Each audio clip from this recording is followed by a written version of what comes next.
അമരുൾ ഇസ്ലാം, ഷാരൂഖ് സൈഫി, അസ്വാഖ് ആലം.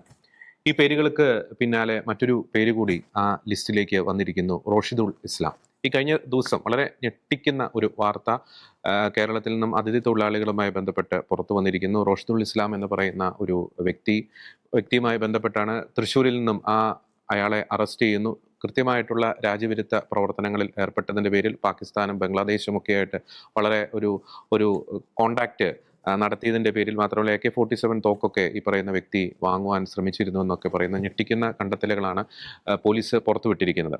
ഇതുമായി ബന്ധപ്പെട്ടാണ് ഇന്ന് നിലപാട് എന്ന ഒരു പ്രോഗ്രാമിൽ ഞങ്ങൾ ചർച്ച ചെയ്യാൻ ആഗ്രഹിക്കുന്നത്. അതിഥി തൊഴിലാളികളിലെ ചിലർ സൃഷ്ടിക്കുന്ന പ്രതിസന്ധികൾ, അവരിൽ ചിലരെങ്കിലും യഥാർത്ഥത്തിൽ ആരുടെ ഭായിമാരാണ്? ഇന്ത്യയുടെ ഭായിയാണോ അതോ പാകിസ്ഥാൻ്റെയോ ബംഗ്ലാദേശിൻ്റെയോ ഭായിമാരാണോ? ഈ വിഷയങ്ങളാണ് നിലപാട് എന്ന ഒരു പ്രോഗ്രാമിൽ ഇന്നത്തെ എപ്പിസോഡ് ഞങ്ങൾ ചർച്ച ചെയ്യാൻ ആഗ്രഹിക്കുന്നത്. ഞാൻ ജോർജി, എന്നോടൊപ്പം ഉള്ളത് റോബിൻ ജോൺ. വളരെ ഞെട്ടിക്കുന്ന ഒരു വാർത്ത ഈ കഴിഞ്ഞ ദിവസം പുറത്തു വരികയുണ്ടായി. എനിക്ക് തോന്നുന്നു കേരളത്തിലെ മീഡിയാസ് ഒന്നും അധികം ഒരു ഗൗരവത്തോടെ ആ ഒരു വിഷയം ചർച്ച ചെയ്തില്ല. ചിലരൊക്കെ ജസ്റ്റ് ഒന്ന് റിപ്പോർട്ട് ചെയ്തു ഒരു വാർത്ത. പക്ഷെ അതിൻ്റെ ആഴങ്ങളിലേക്കോ അത് സമൂഹത്തിൽ സൃഷ്ടിക്കുന്ന ഒരു പ്രത്യാഘാതങ്ങളിലേക്കോ അതിൻ്റെ ഒരു ഗൗരവ സ്വഭാവത്തിലേക്കോ ഒരു കാര്യമായ ഒരു ചർച്ചകളോ അല്ലെങ്കിൽ ഡിസ്കഷൻസോ സംവാദങ്ങളോ ഒന്നും ആ വിഷയത്തിൽ നടന്നില്ല. മറ്റൊന്നുമല്ല, കേരളത്തിൻ്റെ സാംസ്കാരിക തലസ്ഥാനമായിട്ടുള്ള തൃശ്ശൂരിൽ ഈ കയ്പമംഗലം എന്ന് പറയുന്ന ഒരു സ്ഥലത്ത് ഈ റോഷിദുൾ ഇസ്ലാം എന്ന് പറയുന്ന 25 വയസ്സുള്ള ആസാം സ്വദേശിയായിട്ടുള്ള ഒരു അന്യസംസ്ഥാന തൊഴിലാളി, അല്ലെങ്കിൽ നമ്മുടെ ഗവൺമെന്റിന്റെ ഭാഷയിൽ പറയുകയാണെങ്കിൽ അതിഥി തൊഴിലാളി, നമ്മുടെ നാട്ടുകാരുടെ ഭാഷയിൽ പറയുകയാണെങ്കിൽ ഒരു ബായ്. ആസാം സ്വദേശിയാണ്, 25 വയസ്സുള്ള വ്യക്തിയാണ്. ഇദ്ദേഹം കഴിഞ്ഞ 2 വർഷമായിട്ട് ആ പ്രദേശത്തെ ഒരു പന്തൽ കൺസ്ട്രക്ഷൻ കമ്പനിയുമായി ബന്ധപ്പെട്ട് പ്രവർത്തിക്കുന്ന ഒരു അതിഥി തൊഴിലാളിയാണ്. ഇദ്ദേഹത്തെ കഴിഞ്ഞ ദിവസം അവിടുത്തെ ലോക്കൽ പോലീസ് അറസ്റ്റ് ചെയ്തു. അതെന്തെങ്കിലും പിടിച്ചുപറിക്കോ മോഷണത്തിനോ അല്ല, വളരെ ഗൗരവമേറിയിട്ടുള്ള ഒരു കുറ്റത്തിനാണ്. മറ്റൊന്നുമല്ല, ഈ പറയുന്ന വ്യക്തി പാകിസ്ഥാനിലെയും ബംഗ്ലാദേശിലെയും രാജ്യവിരുദ്ധ ശക്തികളുമായിട്ട് അല്ലെങ്കിൽ രാജ്യവിരുദ്ധ പ്രവർത്തനങ്ങളിൽ ഏർപ്പെടുന്ന വ്യക്തികളുമായിട്ട് സാമൂഹ്യ മാധ്യമങ്ങൾ വഴി നിരന്തരമായിട്ടുള്ള സമ്പർക്കത്തിൽ ഏർപ്പെടുന്നു. അത് പോയിന്റ് നമ്പർ 1. രണ്ടാമത്തെ വലിയൊരു ഗൗരവമേറിയിട്ടുള്ളൊരു കാര്യം എന്ന് പറയുന്നത്, ഇദ്ദേഹത്തിന്റെ കൂട്ടത്തിലുള്ളവരെ ഒരു എക്സ്ട്രീമിസ്റ്റ് സ്വഭാവത്തിലേക്ക് അല്ലെങ്കിൽ അവരുടെ തലച്ചോറിലേക്ക് തീവ്രവാദം കുത്തിവെക്കാൻ ഉതകുന്ന രീതിയിലുള്ള വീഡിയോസ് പ്രചരിപ്പിക്കുന്നു, അല്ലെങ്കിൽ അത്തരത്തിലുള്ള കണ്ടന്റുകളൊക്കെ അവരെ കാണിക്കുന്നു. ചില മാധ്യമങ്ങളൊക്കെ റിപ്പോർട്ട് ചെയ്യുന്ന പ്രകാരം ഈ പറയുന്ന കൂട്ടത്തിലുള്ള വ്യക്തികളെ ഈ പല രാജ്യങ്ങളിലും മുസ്ലിങ്ങൾക്ക് നേർക്ക് നടക്കുന്നു എന്ന് പറയുന്ന ചില അതിക്രമങ്ങളൊക്കെ കാണിച്ചുകൊണ്ട് അവരെ എങ്ങനെ ഒരു വൈകാരികതയുടെ ഒരു തലത്തിലേക്ക് കൊണ്ടുവന്ന് തീവ്രവാദം കുത്തിനിറയ്ക്കുവാൻ, രാജ്യത്തിനെതിരെ യുദ്ധം ചെയ്യുവാനുള്ള ഒരു പ്രേരണ ഈ വ്യക്തി വർഷങ്ങളായിട്ട് മാസങ്ങളായിട്ട് നടത്തിക്കൊണ്ടിരിക്കുന്നു എന്ന വളരെ ഗൗരവമേറിയിട്ടുള്ള ഒരു ആരോപണം. ഈ ആരോപണമല്ല, വളരെ ഗൗരവമേറിയിട്ടുള്ള ഒരു കുറ്റം ഈ വ്യക്തി ചെയ്തതായിട്ട് നമുക്ക് മനസ്സിലാക്കാൻ സാധിക്കുന്നു. മറ്റൊരു പ്രധാനപ്പെട്ട ഒരു കാര്യമുണ്ട്. ഈ കയ്പമംഗലത്ത് ജോലി ചെയ്യുന്ന ഈ അതിഥി തൊഴിലാളി AK-47 തോക്ക്, വളരെ മാരകമേറിയിട്ടുള്ള AK-47 തോക്ക് പാകിസ്ഥാനിൽ നിന്നും പർച്ചേസ് ചെയ്യാനായിട്ടുള്ള എല്ലാ ശ്രമങ്ങളും നടത്തി വരികയായിരുന്നു എന്ന വളരെ ഗൗരവമേറിയ ഞെട്ടിക്കുന്ന ഒരു കാര്യം കൂടി ഇതിനോടൊപ്പം തന്നെ പുറത്തു വരുന്നുണ്ട്. ഈ കയ്പമംഗലത്തൊരു പന്തൽ കൺസ്ട്രക്ഷൻ പണിക്ക് വേണ്ടി വന്ന ഒരു ബായ് അല്ലെങ്കിൽ ഒരു അതിഥി തൊഴിലാളിക്ക് എന്തിനാണ് AK-47 തോക്ക് എന്നത് വളരെ ഗൗരവമേറിയിട്ടുള്ളൊരു ചോദ്യം തന്നെയാണ്. ഇത് പല കാര്യങ്ങളിലേക്കും, കേരളത്തിലെ നിലവിലെ സാമൂഹ്യ സാഹചര്യങ്ങളിലേക്കും വളരെ ഗൗരവമേറിയിട്ടുള്ള ചർച്ചകൾക്ക് വഴിവെക്കേണ്ട ഒരു സംഭവം തന്നെയാണ്. ഒന്ന്, തീവ്രവാദികളുടെ അല്ലെങ്കിൽ ഒരു സേഫ് സോണായിട്ട് കേരളം മാറുന്നുണ്ടോ അല്ലെങ്കിൽ മാറിക്കഴിഞ്ഞോ എന്ന ഒരു ചോദ്യം അവിടെ ഉന്നയിക്കുന്നുണ്ട്. പലപ്പോഴും നമുക്കറിയാം, നമ്മൾ മുൻകാലങ്ങളിൽ പല വാർത്തകളിലൊക്കെ കണ്ടതാണ്, ഈ കേരളത്തിൽ ഈ അന്യസംസ്ഥാന തൊഴിലാളികളുടെ ഇടയിൽ, അതിഥി തൊഴിലാളികളുടെ ഇടയിൽ നിന്നും വളരെ ഗൗരവമേറിയ കുറ്റകൃത്യങ്ങൾ നടത്തിയിട്ടുള്ള, രാജ്യവിരുദ്ധ പ്രവർത്തനങ്ങൾ നടത്തിയിട്ടുള്ള പലരെയും അറസ്റ്റ് ചെയ്തിട്ടുണ്ട്. അതിൽ ബംഗ്ലാദേശികളുണ്ട്, അന്യസംസ്ഥാനക്കാരുണ്ട്, മറ്റ് രാജ്യങ്ങളിൽ നിന്നുള്ളവരെ പോലും അറസ്റ്റ് ചെയ്തിട്ടുണ്ട്, മാവോയിസ്റ്റ് അല്ലെങ്കിൽ തീവ്രവാദ പ്രവർത്തനങ്ങളുമായിട്ട് ബന്ധപ്പെട്ട്. അതിനാൽ തന്നെ നമുക്കറിയാം, എനിക്ക് തോന്നുന്നു ചില കണക്കുകൾ പറയുന്ന പ്രകാരം 35 ലക്ഷത്തോളം അതിഥി തൊഴിലാളികൾ കേരളത്തിലേക്ക് ഉണ്ട് എന്നാണ്. ഇവരിൽ ആരാണ് നല്ലവർ, ആരാണ് കുറ്റകൃത്യം ചെയ്തവർ എന്ന് നമുക്ക് പറയാൻ സാധിക്കാത്ത രീതിയിലേക്കാണ് കാര്യങ്ങളുടെ പോക്ക്. നമ്മളിത് പറയുമ്പോൾ തുടക്കത്തിൽ തന്നെ പ്രേക്ഷകർ കാര്യം മനസ്സിലാക്കുക, നമ്മളിത് എല്ലാ ഭായിമാരെയും അല്ലെങ്കിൽ അതിഥി തൊഴിലാളികളെ അടച്ചാക്ഷേപിക്കുകയല്ല. പക്ഷേ ഇവരുടെ ഇടയിൽ ചില കള്ളനാണയങ്ങളുണ്ട്. പക്ഷേ ആ കള്ളനാണയങ്ങളുടെ എണ്ണം വളരെ വലിയ രീതിയിൽ കൂടി വരുന്നു. അതൊരു വലിയ ഗൗരവത്തോടു കൂടി തന്നെ ഇവിടുത്തെ ഭരണകൂടം കാണേണ്ട ഒരു കാര്യം തന്നെയാണ്. നേരത്തെ ചില പേരുകളൊക്കെ ഈ അതിഥി തൊഴിലാളികളുമായി ബന്ധപ്പെട്ട് നമ്മൾ ചർച്ച ചെയ്തതാണ്. ഈ പെരുമ്പാവൂരിലെ ആ കൊലക്കേസുമായി ബന്ധപ്പെട്ട് ഈ അമറുൽ ഇസ്ലാം, ഒപ്പം തന്നെ നമുക്കറിയാം ഷാരൂഖ് സൈഫി, അസ്ഫാഖ് ആലം പോലുള്ള വ്യക്തികൾ, ഈ കോഴിക്കോട് ട്രെയിൻ കത്തിച്ച് 3 പേരുടെ മരണത്തിനിടയാക്കിയ സംഭവത്തിലെ പ്രതിയാണ് ഈ ഷാരൂഖ് സൈഫി. ഒപ്പം തന്നെ ഈ അസ്ഫാഖ് ആലം എന്ന് പറയുന്ന വ്യക്തി ആലുവയിൽ ഒരു പിഞ്ചുകുട്ടിയെ ക്രൂരമായിട്ട് ബലാത്സംഗം ചെയ്ത് കൊലപ്പെടുത്തിയ വ്യക്തിയാണ്. ഇവർക്കെല്ലാം കോമൺ ആയിട്ടുള്ള ഒരു പാറ്റേൺ ഉണ്ട്. അതായത് ഒന്ന് അതിഥി തൊഴിലാളിയാണ്, പിന്നെ ഒരു പ്രത്യേക ബാക്ക്ഗ്രൗണ്ടിൽ നിന്ന് വരുന്നവരാണ് നമ്മൾ ഈ ഡിസ്കസ് ചെയ്ത ഈ 4 പേരുകൾ. അപ്പോൾ ഞാൻ റോബിനിലേക്ക് വരികയാണ്. എനിക്ക് തോന്നുന്നു റോബിൻ, ഞാൻ ഈ വിഷയത്തെ പറ്റി ചിന്തിച്ചപ്പോൾ 2014-15 കാലഘട്ടത്തിൽ യൂറോപ്പിലേക്ക് ഈ അഭയാർത്ഥികളുടെ മറവിൽ ഒരു അധിനിവേശ ശക്തികൾ കടന്ന് കയറിയിരുന്നു. അതേ ഒരു കാലഘട്ടത്തിൽ തന്നെയാണ് എനിക്ക് തോന്നുന്നു കേരളത്തിലേക്കും അന്യസംസ്ഥാന തൊഴിലാളികൾ എന്ന പേരിൽ, അല്ലെങ്കിൽ അതിഥി തൊഴിലാളികൾ എന്ന ഓമന പേരിട്ടുകൊണ്ട് വലിയ രീതിയിലുള്ള ഈ പറയുന്ന ഭായിമാരുടെ ഒരു ഒഴുക്ക് കേരളത്തിൽ സംഭവിച്ചത്. അങ്ങനെ പല കാരണങ്ങളുണ്ട്, ഇവിടുത്തെ തൊഴിൽ സാഹചര്യങ്ങൾ, അങ്ങനെ പല കാരണങ്ങളുണ്ട്. അപ്പോൾ ഇതിൻ്റെ മറവിൽ കേരളത്തിൽ സംഭവിച്ചുകൊണ്ടിരിക്കുന്ന ഗുരുതരമായിട്ടുള്ള ചില പ്രത്യാഘാതങ്ങൾ, ചില മാറ്റങ്ങൾ, തീവ്രവാദ സ്വഭാവമുള്ള ചില പ്രവണതകൾ, അത് വളരെ ഗൗരവത്തോടു കൂടി നമ്മൾ ചർച്ച ചെയ്യേണ്ടതല്ലേ. ഇവരിൽ ചിലരെയെങ്കിലും തീവ്രവാദികൾ തങ്ങളുടെ സ്ലീപ്പർ സെല്ലുകളാക്കി മാറ്റുന്നുണ്ടോ എന്ന സംശയം ഇവിടെ ഉദിക്കുന്നില്ല ഈ സംഭവങ്ങളുടെയൊക്കെ ഒരു പശ്ചാത്തലത്തിൽ? എനിക്കൊന്ന് ഈ വിഷയം നമ്മൾ എടുക്കുമ്പോൾ ഇതിനുള്ളിൽ അയാൾ ചെയ്ത 2 കാര്യങ്ങൾ എന്ന് വെച്ചാൽ, 2 കാര്യങ്ങളിൽ അയാൾ ചെയ്ത ഏകദേശം കാര്യങ്ങളെല്ലാം തന്നെ ഇന്ന് അത് അത്ര വലിയൊരു പ്രാധാന്യത്തോടെ എത്രത്തോളം എടുക്കാൻ പറ്റുന്നത്. കാരണം നമുക്ക് വേണമെങ്കിൽ ഒരു പ്രശ്നവുമില്ലാതെ ഇന്ന് മോഡേൺ ആപ്പുകളിലൂടെ നമുക്ക് പാകിസ്ഥാനിലെ ആളുകളുമായിട്ട് ഫ്രീ ആയിട്ട് സംസാരിക്കാൻ സൗകര്യമുണ്ട്, ബംഗ്ലാദേശികളുമായി സംസാരിക്കാൻ, ലോകത്തിന്റെ ഏത് രാജ്യത്തുള്ള ആളുകളുമായിട്ടും ഫ്രീ ആയിട്ട് സംസാരിക്കും. ഇനി ഇതുപോലെയുള്ള വീഡിയോകൾ, ഇയാൾ പറഞ്ഞ പോലുള്ള വീഡിയോകൾ ഇതുപോലുള്ള ചാനലുകളിൽ ഇഷ്ടം പോലെ, ഇതുപോലത്തെ ചാനലുകൾ തന്നെ ഇഷ്ടം പോലെയുണ്ട് സോഷ്യൽ മീഡിയ പ്ലാറ്റ്ഫോമുകളിൽ. ഈ ഇപ്പം ഇസ്ലാമിന് പെട്ട ആൾ, ഇപ്പം പാകിസ്ഥാനിലുള്ള ചില ചാനലുകളുണ്ട്. ആ ചാനലുകൾ സാധാരണ ചെയ്യുന്നത് ഇന്ത്യയിൽ ഈ മുസ്ലിങ്ങൾക്കെതിരെ ഉണ്ടാകുന്ന ആക്രമണങ്ങളെ എല്ലാം അടിപിടി ബഹളങ്ങളും മുഴുവൻ ആ ചാനലുകളിൽ കൂടി വരും. അങ്ങനെ വിഷയം അത് നമ്മൾ ഇന്ത്യയിൽ പോലും കാണത്തില്ല. പക്ഷെ അതെങ്ങനെ അവരുടെ ഉള്ളിൽ അത് കൃത്യമായിട്ട് കിട്ടുന്നത് എന്നുള്ളതാണ്. എന്നുവെച്ചാൽ അങ്ങനെയുള്ള ചാനലുകൾ ഇന്ന് സുലഭമാണ്. ഈ സോഷ്യൽ മീഡിയയുടെ ഈ കാലഘട്ടം ഈ മാറിയപ്പോഴത്തേനും ഇങ്ങനെയുള്ള കാര്യങ്ങളെല്ലാം സുലഭം. ഇപ്പൊ നമ്മൾ ഇനി അത് നോക്കുക, നമ്മൾ ഡാർക്ക് വെബിലോ ഡീപ്പ് വെബിലേക്കോ കയറുക, നമുക്ക് അവിടെ മയക്കുമരുന്നെല്ലാം വളരെ ഫ്രീ ആയിട്ടാണ്. ഇവിടെ സൂപ്പർ മാർക്കറ്റ് വെച്ചൊക്കെ ഫ്രീ ആയിട്ടാണ് അവിടെ സാധനം ഇരിക്കുന്നത്. ബിറ്റ് കോയിന് കൊടുത്താലോ പൈസ എങ്ങനെ പണം കൊടുത്തു കഴിഞ്ഞാൽ കിട്ടാൻ പാകത്തിൽ അവർ അയച്ചു തരും. അങ്ങനെ പല പ്രാവശ്യം ഇപ്പം നമ്മുടെ കേരളത്തിൽ തന്നെ അതുപോലെ പിടിക്കപ്പെടുകയുണ്ടായാലും അങ്ങനെ അയച്ച് വന്ന്.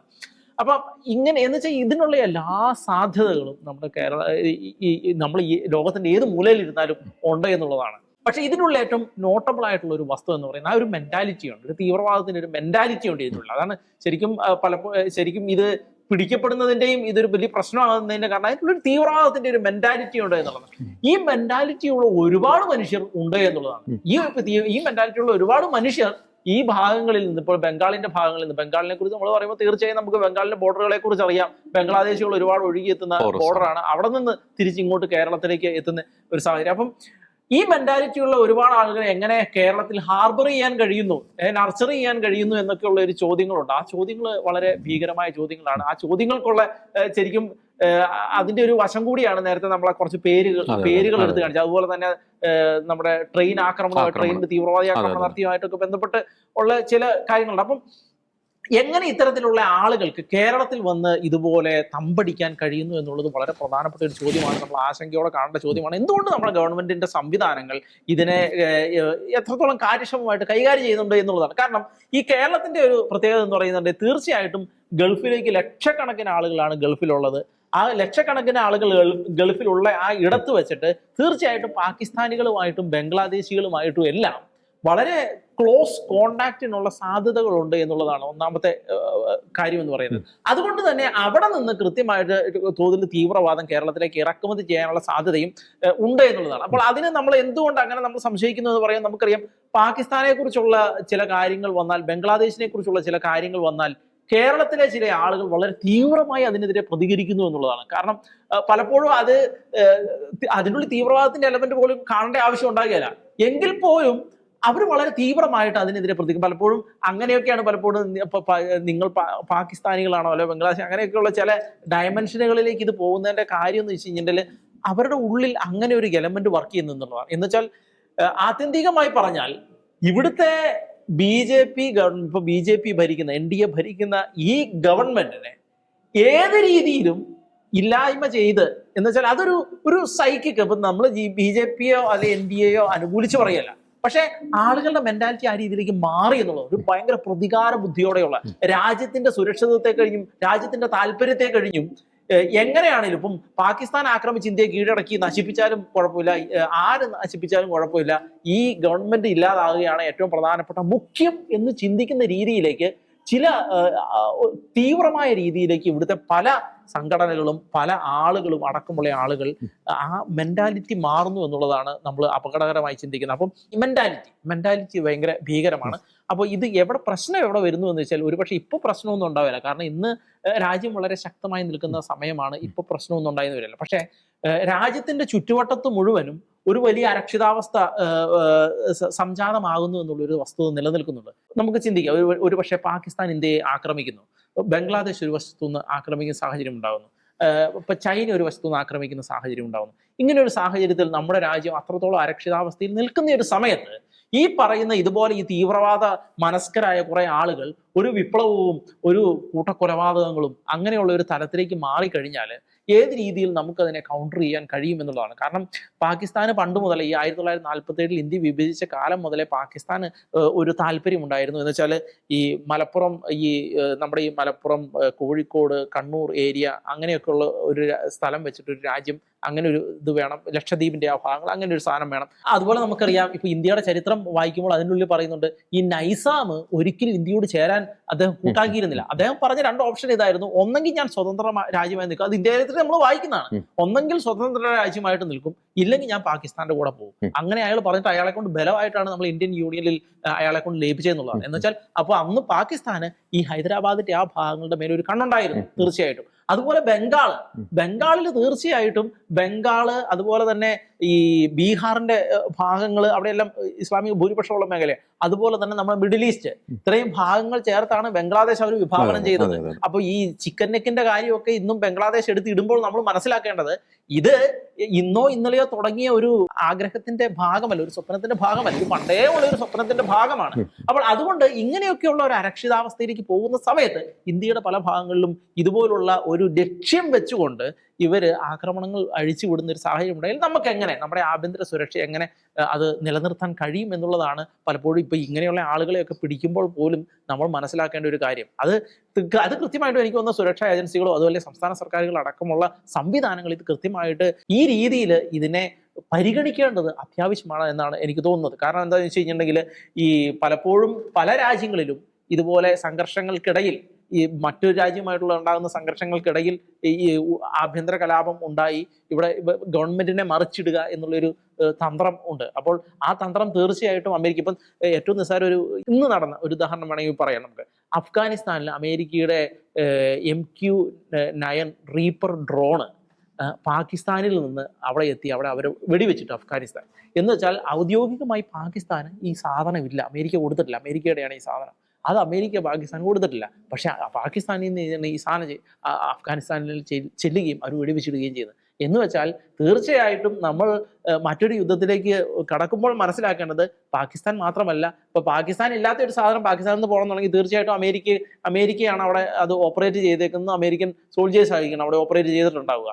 അപ്പോൾ അങ്ങനെയാണ് എങ്കിൽ തീർച്ചയായിട്ടും ഒരു യുദ്ധം ഉണ്ടാകുന്ന സമയത്ത് അത് പാകിസ്ഥാൻ മാത്രമല്ല, പാകിസ്ഥാന്റെ പുറകിലും വേറെ ആളുകൾ ഉണ്ടാകും എന്നുള്ളത് ആണ് നമ്മൾ പലപ്പോഴും ഇന്ത്യയിൽ ഇരുന്ന് മനസ്സിലാക്കേണ്ടത്. അതിന്റെ ഏറ്റവും അടിസ്ഥാനപരമായ വസ്തുത, നമ്മൾ രാജ്യത്തിന്റെ സുരക്ഷയെയും രാജ്യത്തിന്റെ ശക്തിയെയും എല്ലാം സുരക്ഷയായി കണ്ടു നിൽക്കുന്ന കുറെ പൗരന്മാരാണ് നമ്മളെന്ന് പറയുന്നത്. നമ്മൾ അങ്ങനെ ഇപ്പോൾ ചില ആളുകൾ ചെയ്യുന്നത് പോലെ ഏതെങ്കിലും സംഘടിതമായിട്ട് നിൽക്കുകയോ അതുപോലെ ചില അഭ്യാസ പ്രകടനങ്ങൾ നടത്തി ചില ലക്ഷ്യങ്ങളോടുകൂടി മുന്നോട്ട് പോവുകയോ ചെയ്യുന്ന ആളുകളല്ല. നമ്മൾ രാജ്യം തരുന്ന സുരക്ഷയിൽ ജീവിക്കുന്ന പൗരന്മാരാണ്. അപ്പോൾ രാജ്യം തീർച്ചയായിട്ടും ഇങ്ങനെയുള്ള അവസ്ഥകളിലേക്ക് പോകാനുള്ള, കാരണം അതിനുള്ള സാധ്യതകളെല്ലാം നമ്മുടെ ചുറ്റുവട്ടത്ത് ഉരുണ്ടുകൂടുന്നുണ്ട്.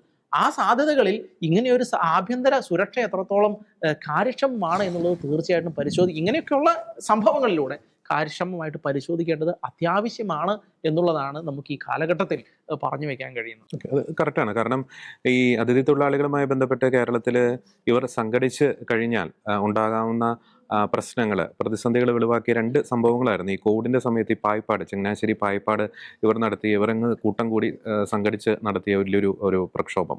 അത് നമ്മൾ കണ്ടതാണ്. അതിന്റെ ഒരു ടെസ്റ്റ് ഡോസ് വേണമെങ്കിൽ പറയാം. പിന്നെ അതിനുശേഷമാണ് വർഷങ്ങൾക്ക് ശേഷം എനിക്ക് തോന്നുന്നു കിറ്റക്സുമായി ബന്ധപ്പെട്ട് അവിടെ താമസിക്കുന്ന കുറെ അതിഥി തൊഴിലാളികൾ സംഘടിച്ച് ഒരു ജീപ്പൊക്കെ കത്തിക്കുന്നു, അങ്ങനെ ഒരു വിഷയമുണ്ടായി. അപ്പോൾ ഇതൊക്കെ സാമ്പിളുകളാണ്. ഇവർ സംഘടിച്ചു കഴിഞ്ഞാൽ എന്തായിരിക്കും സംഭവിക്കുക എന്നുള്ളതിന്റെ സാമ്പിളുകൾ. മറ്റൊരു കാര്യം കൂടിയുണ്ട്. റോബിൻ പറഞ്ഞപ്പോൾ അതിനെ സാധൂകരിക്കുന്ന ചില വാർത്തകൾ ഈ ആഴ്ചകൾക്ക് മുമ്പ് പുറത്തു വന്നിരുന്നു. ഈ PFA ആയിട്ട് ബന്ധപ്പെട്ട്, അതായത് പാകിസ്ഥാനുമായിട്ട് ഇന്ത്യ യുദ്ധം ചെയ്യുന്ന ഒരു ഘട്ടത്തിൽ ഈ ദക്ഷിണേന്ത്യയിൽ നിന്നും ഒരു ആക്രമണം നടത്താൻ വേണ്ടിയിട്ട് PFA പദ്ധതി ഇട്ടിരുന്നു എന്നൊരു വാർത്ത ഈ ഇടയ്ക്ക് NIA പുറത്തുവിട്ടിരുന്നു. അതായത് നോർത്തിൽ ഇന്ത്യൻ സൈന്യം പാകിസ്ഥാനുമായിട്ട് എൻഗേജ് ചെയ്തുകൊണ്ടിരിക്കുന്ന അവസ്ഥയിൽ ഈ ദക്ഷിണേന്ത്യയിൽ നിന്നും അവരുടെ ഒരു സായുധ സംഘം ദക്ഷിണേന്ത്യയിൽ നിന്നും ഒരു ആക്രമണം ആരംഭിക്കുക, അങ്ങനെ രാജ്യത്തെ അസ്ഥിരപ്പെടുത്തുക എന്ന വലിയ ഒരു അജണ്ട ഇതിന്റെ പിന്നിലുണ്ടായിരുന്നു. അപ്പോൾ ഇതൊക്കെ ചേർത്ത് വായിക്കുന്നത് പല ചോദ്യങ്ങളിലേക്കുമാണ് ഇത് നമുക്ക് വെളിച്ചം വീശുന്നത്. മാത്രമല്ല ഒരു കാര്യം കൂടി പറഞ്ഞാൽ ജോണിലേക്ക് വരികയാണ്. ഈ പറയുന്ന വ്യക്തിയുടെ ഒരു വയസ്സാണ് 25 വയസ്സ്. ഞാൻ മനസ്സിലാക്കുന്നു 2 വർഷമായിട്ട് ഈ പറയുന്ന ആള് കേരളത്തിലുണ്ട്. നമ്മൾ നേരത്തെ ഡിസ്കസ് ചെയ്ത വ്യക്തി, ഈ കയ്പമംഗലത്ത് നിന്ന് അറസ്റ്റിലായ വ്യക്തി. എങ്ങനെയാണ് 23-ാമത്തെ വയസ്സിലൊക്കെ ഇത്രമാത്രം ഒരു റാഡിക്കലായിട്ട് ഈ പറയുന്ന ആൾക്ക് ചിന്തിക്കാൻ പറ്റുന്നത്? അതായത് കൂട്ടത്തിലുള്ളവരെ റാഡിക്കലൈസ് ചെയ്യുന്നു, പാകിസ്ഥാനുമായിട്ടുള്ളൊരു കണക്ഷൻ, AK-47 തോക്ക് മേടിക്കുന്നു. മാത്രമല്ല ചില വാർത്തകളൊക്കെ വരുന്നുണ്ട്, ഈ പറയുന്ന ആളെ അവിടെ ഡ്രഗ് ഹവാല മാഫിയുടെ ഒക്കെ ഭാഗമായിരുന്നു എന്നൊക്കെ പറയുന്നുണ്ട്. എങ്ങനെയാണ് ഈ ചെറുപ്രായത്തിൽ തന്നെ ഇത്രത്തോളം റാഡിക്കലൈസ് ചെയ്യപ്പെട്ടു എന്നതും നമ്മൾ ചിന്തിക്കേണ്ട ഒരു കാര്യം തന്നെയാണ്. അപ്പോൾ ജോണിലേക്ക് വരുമ്പോൾ, ജോൺ, നമുക്കറിയാം അതിഥി തൊഴിലാളികളുടെ ഈ അനിയന്ത്രിതമായിട്ടുള്ള ഒരു പ്രളയ സമാന കണക്കിനുള്ള ഒരു വരവ്, അതിന്റെ കാരണം മറ്റൊന്നുമല്ല, നമ്മുടെ കേരളത്തിലെ ചില സാഹചര്യങ്ങൾ തന്നെയാണ്.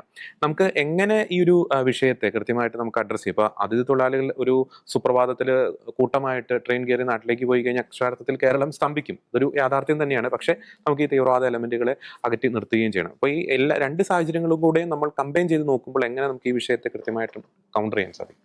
ഒന്നാമതായി കൃത്യമായിട്ട് പറയുകയാണ്, ഈ അതിഥി തൊഴിലാളികൾ എന്ന പേര് അത് തന്നെ ഒരു ഓമന പേരാണ്. നമ്മൾ മറ്റ് സംസ്ഥാനങ്ങളിൽ പോയിട്ട് വർക്ക് എടുക്കുമ്പോൾ അങ്ങനെ ഒരു പേര് നമുക്ക് കിട്ടുന്നില്ല. കേരളൈറ്റ്സ്, കേരളവാല അങ്ങനെയൊക്കെയാണ് സംസാരിക്കുന്നത്, അല്ലെങ്കിൽ മലയാളി, അല്ലെങ്കിൽ അങ്ങനെയുള്ള വാക്ക് മല്ലൂസ് എന്നൊക്കെയാണ് പറയുന്നത്. അപ്പോൾ ആദ്യം തന്നെ ഒരുപക്ഷെ വെസ്റ്റ് ബംഗാൾ, ഒഡീഷ, അതുപോലെ ആസാം അതുപോലെയുള്ള സ്ഥലങ്ങളിൽ നിന്ന് വരുന്ന ആളുകൾക്ക് ഒരുപക്ഷെ കൂടുതൽ സുരക്ഷിതത നൽകാനുമായിരിക്കാം, അല്ലെങ്കിൽ അവരോട് കൂടുതലൊരു ദീനാനുകമ്പ കാണിക്കാനായിരിക്കാം ഒരുപക്ഷെ അതിഥി തൊഴിലാളികൾ എന്ന പേര് ഇട്ടത് എന്ന് നമുക്ക് ചിന്തിക്കാം. പക്ഷേ എങ്കിലും അതൊരു ഓമന പേരാണെന്ന് നമുക്ക് പറയാം. മറ്റു സംസ്ഥാനങ്ങൾ അങ്ങനെ കാണുന്നില്ല. ഇനി കേരളം എന്തുകൊണ്ട് ഈ അതിഥി തൊഴിലാളികളുടെ ഹബ്ബാകുന്നു? ആദ്യം തന്നെ കേരളത്തിന്റെ പോപ്പുലേഷൻ നമുക്ക് എടുക്കാം. ഇപ്പോൾ ലേറ്റസ്റ്റ് 2025-26 ഈ വർഷത്തെ പോപ്പുലേഷൻ നോക്കുകയാണെങ്കിൽ, അതായത് കഴിഞ്ഞ പോയ വർഷത്തെ പോപ്പുലേഷൻ നോക്കുകയാണെങ്കിൽ 3.6 crore, ഏകദേശം 35 മില്യൺ അത്രത്തോളം വരുന്നുണ്ടെന്ന് തോന്നുന്നു. അത്രത്തോളം വലിയൊരു പോപ്പുലേഷൻ, 3.5 കോടി ജനങ്ങളാണ് കേരളത്തിലുള്ളത്. ഇനി അതിന്റെ ഒരു ഏകദേശം അത്രത്തോളം ഒരു ശതമാനം പറയുകയാണെങ്കിൽ അറൗണ്ട് 3.1 മില്യൺ, ഏകദേശം ഒരു 35 ലക്ഷം അതിഥി തൊഴിലാളികൾ കേരളത്തിൽ ഇപ്പോൾ ഉണ്ട്. അത് 2011 ഏറ്റവും കൂടുതൽ അതിഥി തൊഴിലാളികളുടെ ഇൻഫ്ലക്സ്, വരവ് ഏറ്റവും കൂടുതൽ കേരളത്തിലേക്ക് വന്നത്. അത് പണ്ടോട്ടുണ്ടായിരുന്നു, 1950, 1919 ആ കാലഘട്ടത്തിലൊക്കെ തമിഴ്നാട്ടിൽ നിന്നുള്ളതായിരുന്നു. അപ്പൊ അവര് നന്നായിട്ട് വർക്ക് ചെയ്യുന്നു, കുറച്ചുകൂടി കായിക ശേഷിയുള്ള ആൾക്കാരാണ്, ദീർഘകായകരായ ആൾക്കാരാണ്. പിന്നീടാണ് അതിഥി തൊഴിലാളികൾ. അവർ ദീർഘകായരാണെന്ന് പറയാൻ സാധിക്കില്ലെങ്കിലും അവര് അവിടെയുള്ള ഈ പുവർ സ്റ്റേറ്റ്സ് എന്ന് വേണമെങ്കിൽ പറയാം, അവിടെ നിന്ന് വരുന്നു. അപ്പോൾ എന്തുകൊണ്ടാണ് കേരളം നമ്മൾ ചിന്തിക്കണം. കേരളം ഒന്നാമതാണ്. എന്താണ്? ലിറ്ററസി റേറ്റിന് ഒന്നാമതാണ്. അപ്പോൾ ലിറ്ററസി റേറ്റിന് ഒന്നാമതായ കേരളത്തിൽ കൂടുതലും ഉള്ളത് വൈറ്റ് കോളർ ജോബിന് വേണ്ടിയിട്ടുള്ള ഉദ്യോഗാർത്ഥികളാണ്. അപ്പോൾ അങ്ങനെയുള്ള ജോലി കിട്ടാതാവുമ്പോൾ ഇവിടെയുള്ള ഉദ്യോഗാർത്ഥികൾ മറ്റു രാജ്യങ്ങളിലേക്ക്, ഈ ഗൾഫ് കൺട്രീസ് അതുപോലെയുള്ള മറ്റ് വെസ്റ്റേൺ കൺട്രീസിലുള്ള രാജ്യങ്ങളിലേക്കൊക്കെ അവിടെ നല്ല പേയ്മെന്റിന്, നല്ല ജോലിക്കായിട്ട്, അതുപോലെ നല്ലൊരു ക്വാളിറ്റി ഓഫ് ലൈഫിന് വേണ്ടി പോകും. അത് നോർമലാണ് പോകുന്നത്. അപ്പോൾ എന്ത് സംഭവിക്കും? ഇവിടെ മറ്റൊരു കുറച്ചും കൂടി ഈ മേസ്ത്രി വർക്ക്, അല്ലെങ്കിൽ ഈ മറ്റുള്ള കൺസ്ട്രക്ഷൻ വർക്ക്, അതുപോലെയുള്ള പന്തൽ വർക്ക്, അതുപോലെയുള്ള ജോലികൾക്കുള്ള ആൾക്കാർ വളരെ കുറഞ്ഞു പോവാണ്. മാത്രമല്ല കേരളത്തിൽ ജീവിക്കുന്ന ആൾക്കാർക്ക് അതിൽ നിന്നുള്ള വരുമാനം വളരെ തുച്ഛമാണ്. അതേസമയം ബീഹാർ, മഹാരാഷ്ട്ര, മറ്റ് നോർത്ത് ഇന്ത്യൻ സംസ്ഥാനങ്ങളിൽ അല്ലെങ്കിൽ അതേസമയം ചില സൗത്ത് ഇന്ത്യൻ സംസ്ഥാനങ്ങളിൽ വരുന്ന ആൾക്കാർക്ക് കേരളത്തിലുള്ള പേയ്മെന്റ് വളരെ കൂടുതലാണ്. നമ്മളിപ്പോ ഈ വെസ്റ്റേൺ കൺട്രിയിൽ പോയി വർക്ക് ചെയ്യുന്നതും അതേ അവസ്ഥ തന്നെയാണ് അവർക്ക് ഇങ്ങനെ വരുന്നത്. ഇപ്പൊ ആസാമിലോ അല്ലെങ്കിൽ ഒഡീഷയിലോ ഒക്കെ ഒരു ദിവസത്തെ വർക്കിന് കാശ് കിട്ടുന്നത് 300-500 രൂപയാണ് ഒരു ദിവസം കിട്ടുന്നത്. മാക്സിമം 600-700 മാക്സിമം ആണ് ഞാൻ പറയുന്നത്.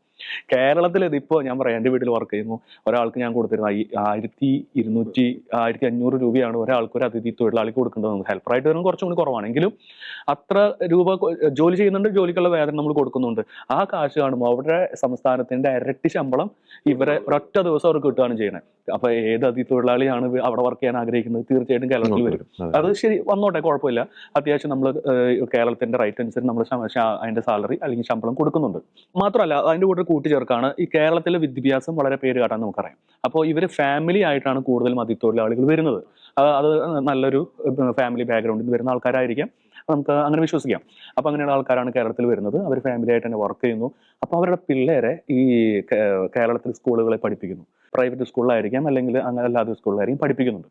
അപ്പോൾ മാത്രമല്ല അവർക്ക് നല്ല എഡ്യൂക്കേഷൻ കിട്ടുന്നു. അപ്പോൾ അത് രണ്ട് ബെനിഫിറ്റ് അവർക്കുണ്ട്. മാത്രമല്ല വെൽഫെയർ, അവരുടെ വെൽഫെയർ, ലേബർ പാർട്ടി പ്ലസ് ഇവർക്ക് കിട്ടുന്ന മറ്റു ആനുകൂല്യങ്ങൾ, ഒരു പക്ഷേ ചില ഇൻഷുറൻസ്.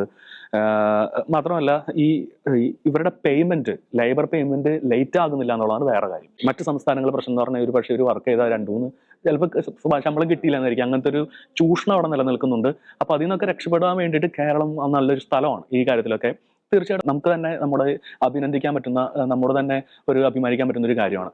പക്ഷേ ഒരു പ്രശ്നം ഇവിടെ നിലനിൽക്കുന്നു വെച്ച് കഴിഞ്ഞാൽ, ഈ അതിഥി തൊഴിലാളികൾ എത്ര പേരാണ് ക്രിമിനൽ ബാക്ക്ഗ്രൗണ്ട് ഉള്ളതെന്ന് നമുക്ക് മനസ്സിലായില്ല. ഇനി ക്രിമിനൽ ബാക്ക്ഗ്രൗണ്ട് ഉള്ള ആൾക്കാർ വരട്ടെ, പ്രോബ്ലം അല്ല. പക്ഷെ അവര് വന്നിട്ട് ആ അതേ കുറ്റം വീണ്ടും ഈ നമ്മുടെ നാട്ടിൽ ആവർത്തിക്കുമ്പോഴാണ് അവിടെ പ്രശ്നം വരുന്നത്. അപ്പൊ അങ്ങനെ പല കുറ്റങ്ങളും നമുക്കറിയാം. ഒരു 2011 ഹിസ്റ്ററി വെച്ച് നോക്കുമ്പോൾ ധാരാളം കുറ്റകൃത്യങ്ങൾ റിപ്പോർട്ട് ചെയ്യപ്പെട്ടിട്ടുണ്ട്. റിപ്പോർട്ട് ചെയ്യപ്പെടാത്തതുകൊണ്ട് നമുക്ക് അറിഞ്ഞുകൂടാ.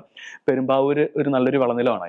അപ്പൊ ഈ രാത്രി ആയാലും ഇപ്പൊ രാവിലെ ആയാലും അതികൂടൊക്കെ നടക്കാന്ന് വെച്ച് കഴിഞ്ഞാൽ പ്രൈവറ്റ് സ്റ്റാൻഡൊക്കെ ഭയങ്കര ഒരു വിഷയമുള്ള സ്ഥലമാണ്, പ്രത്യേകിച്ച് സ്ത്രീകളൊക്കെ ആ വഴിക്കൂടെ. അപ്പൊ ഇതൊരു ഈ മഹാരാഷ്ട്ര പോലെ ഒരു റെഡ് സ്റ്റേറ്റിന്റെ ഒരു അനുഭവം അവിടെ വരുന്നുണ്ടോ എന്നൊരു ചോദ്യം മാത്രമല്ല. പിന്നൊരു പ്രശ്നം എന്ന് പറഞ്ഞു കഴിഞ്ഞാൽ ഈ കുറെയൊക്കെ അൺഹൈജീനിക് ആയിട്ടുള്ള ഒരു അറ്റ്മോസ്ഫിയർ അവിടെ സൃഷ്ടിക്കപ്പെടുന്നു. നോർത്ത് ഇന്ത്യയിൽ, നമുക്ക് കേരളത്തിൽ അങ്ങനെ അത്ര വലിയ ഹൈജീനിക് ആണെന്ന് പറയാൻ പറ്റില്ല, എങ്കിലും ഏകദേശം നല്ലൊരു ഹൈജീനിക് ആയിട്ട് കേരളം പോകുന്നുണ്ട്.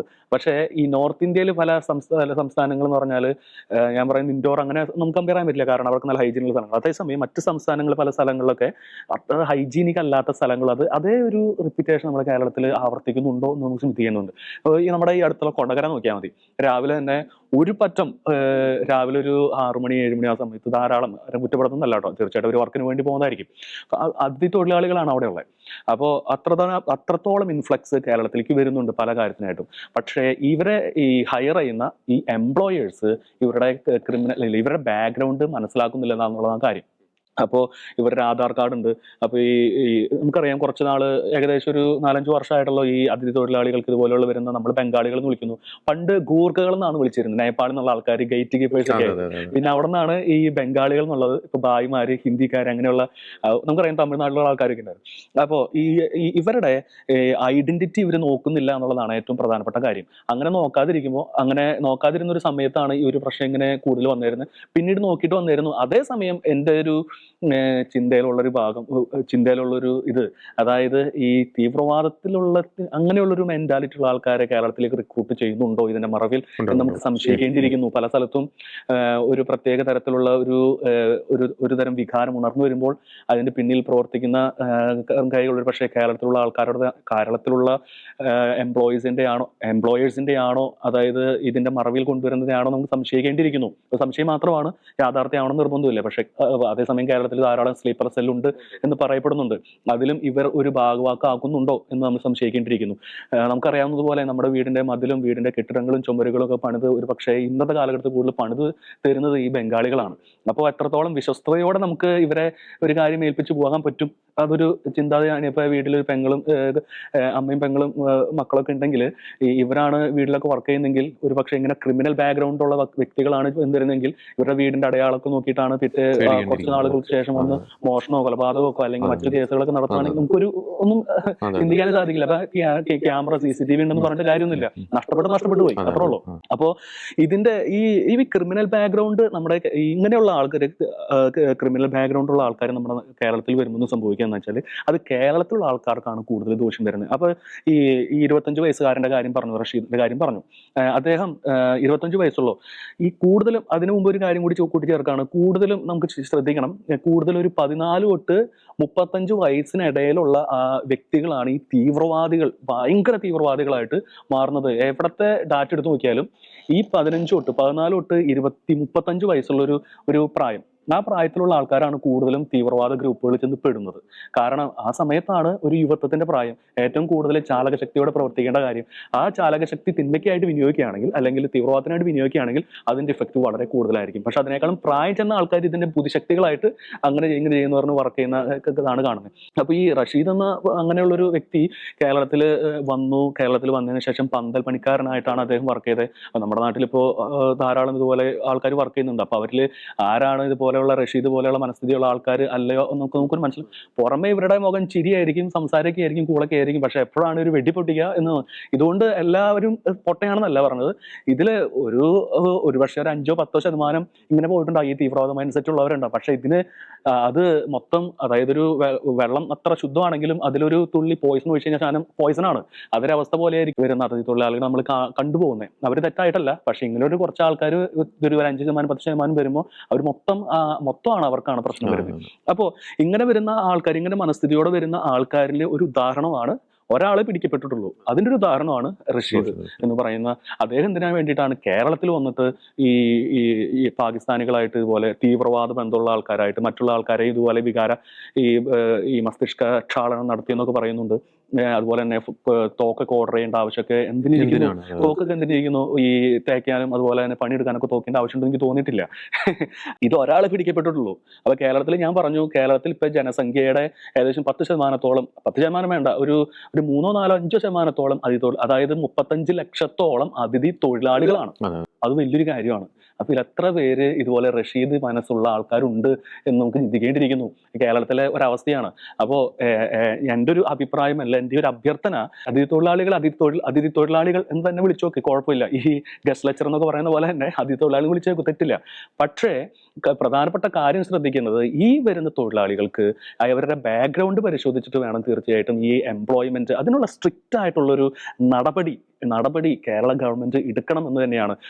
അല്ലെങ്കിൽ അത് കേരളത്തിലെ സന്തുലിതാവസ്ഥയെ, മതനിരപേക്ഷതയെ ചൂഷണം ചെയ്യുന്ന കാര്യമാണ്. അത് ശരിക്കും ബാധിക്കും, തീർച്ചയായിട്ടും അത് ബാധിക്കും എന്നാണ് എൻ്റെ ഒരു വിശ്വാസം. അവസാനമായിട്ടൊരു പോയിന്റ് കൂടി പറയാൻ ആഗ്രഹിക്കുന്നു. അതായത് എന്തുകൊണ്ട് ഇത്തരക്കാർക്ക് ഇവിടം ഒരു സേഫ് സോണായിട്ട് മാറുന്നു? അതിൻ്റെ കാരണം മറ്റൊന്നുമല്ല, ഇവർക്ക് ഇവിടെ കൃത്യമായിട്ടുള്ള ഗോഡ് ഫാദേഴ്സ് ഉണ്ട്. ഇവിടെ താവളം ഒരുക്കാതെ ഇവർക്ക് ഇവിടെ സേഫായിട്ട് കഴിയാൻ സാധിക്കില്ല. അതിന് കൃത്യമായിട്ടുള്ള സ്പോൺസേഴ്സ് ഉണ്ട്. അജണ്ടയോടുകൂടി തന്നെ ഇവരെ പലരും സ്പോൺസർ ചെയ്യുന്നുണ്ട്, ഇവരിൽ പലരെയും. അപ്പോൾ ഒരു പോയിന്റ് കൂടിയുണ്ട്. നമുക്കറിയാം, ഇപ്പം ജോൺ പറഞ്ഞതുപോലെ 35 ലക്ഷത്തോളം അതിഥി തൊഴിലാളികൾ. നമ്മൾ കേരളത്തിൻ്റെ ഒരു രാഷ്ട്രീയ ഡെമോഗ്രഫി എടുത്ത് നോക്കുമ്പോൾ, ഇപ്പോൾ നിയമസഭാ തെരഞ്ഞെടുപ്പ് വരാൻ പോകുന്നു, തദ്ദേശ സ്വയംഭരണ സ്ഥാപനങ്ങളിലേക്ക് തെരഞ്ഞെടുപ്പ് നടന്നു കഴിഞ്ഞിരിക്കുന്നു. അപ്പോൾ ഈ നിയമസഭാ തെരഞ്ഞെടുപ്പുകളിലെ പല നിയമസഭാ മണ്ഡലങ്ങളിലും ഈ 5000 താഴെ അല്ലെങ്കിൽ 2000 താഴെ ഭൂരിപക്ഷത്തിൽ കഴിഞ്ഞ തവണ ജയിച്ചു കയറിയ പല മണ്ഡലങ്ങളും ഉണ്ട്. അപ്പോൾ ഈ പറയുന്നവർക്ക് കൃത്യമായിട്ട് ഇവരിൽ പലർക്കും, കുറെ പേർക്കെങ്കിലും ഇവിടെ പല മണ്ഡലങ്ങളിലും ഒരു വോട്ട് ഉണ്ടെങ്കിൽ തന്നെയും ഒരു വോട്ട് ശക്തിയായിട്ട് അല്ലെങ്കിൽ കൃത്യമായിട്ടുള്ള സമ്മർദ്ദ ശക്തിയായിട്ട് പല മേഖലകളിൽ ഇവർ മാറിയിട്ടുണ്ട്. പല രാഷ്ട്രീയ പാർട്ടികളും ഇവരെ ഉപയോഗിച്ച് ഇവരുടെ ഇടയിൽ യൂണിയനൊക്കെ ആരംഭിച്ചിട്ടുണ്ട് എന്നുള്ളൊരു വാർത്ത പുറത്തു വന്നു. ഈ ഇടയ്ക്കാണ് മലപ്പുറത്ത് ഇവർക്ക് വേണ്ടി മാത്രമായിട്ട് ഹിന്ദിയിൽ ഒരു മതപ്രഭാഷണ കൺവെൻഷൻ പുറത്തുനിന്നുള്ള ആൾക്കാരെയൊക്കെ വിളിച്ച് ഹിന്ദിയിൽ ഇവർ മാത്രമേ ഉള്ളൂ, ഇവർക്ക് വേണ്ടി. കേരളത്തിൽ ആദ്യമായിട്ടാണ് അത്തരത്തിലുള്ള ഒരു കാര്യം നടത്തുന്നത്. അപ്പോൾ കൃത്യമായിട്ടുള്ള ഒരു വോട്ട് ബാങ്ക് പൊളിറ്റിക്സ് ഇതിന്റെ പിന്നിൽ പ്രവർത്തിക്കുന്നുണ്ട് എന്നത് നമുക്ക് പറയാതെ വയ്യ. അതുകൊണ്ടൊക്കെ തന്നെയായിരിക്കാം നമ്മുടെ മുഖ്യധാര മുന്നണികളിൽ പലരും ഈ പറയുന്ന SARനെ എതിർക്കുന്നത്, ഈ പറയുന്ന പൗരത്വ നിയമത്തെ എതിർക്കുന്നത്. ഇപ്പോൾ കഴിഞ്ഞ ദിവസമാണ് മുഖ്യമന്ത്രി